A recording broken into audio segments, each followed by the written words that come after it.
దివంగత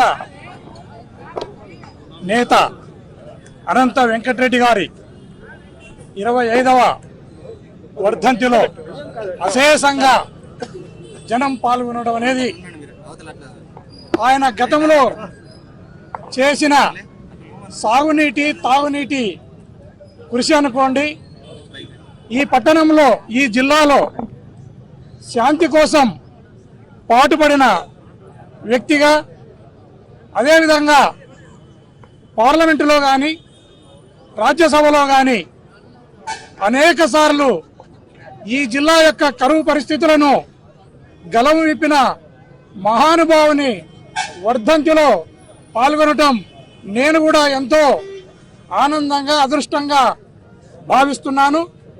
ఈరోజు ఈ వర్ధంతిలో అశేషంగా మా వైఎస్ఆర్ కాంగ్రెస్ పార్టీ కార్యకర్తలు కానీ లీడర్లు కానీ పాల్గొనటం అనేది ఈ పార్టీ యొక్క బలము, ఈ పార్టీ యొక్క శక్తికి ఇది నిదర్శనంగా మనమంతా కూడా భావించవచ్చు.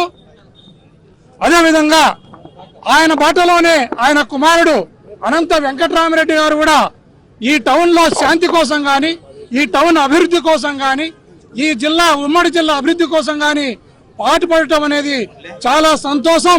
ఆయనను కూడా ఈ సందర్భంగా ఆయన కుమారుడు అనంత వెంకటరామిరెడ్డి గారిని కూడా నేను అభినందిస్తూ సెలవు తీసుకుంటున్నాను.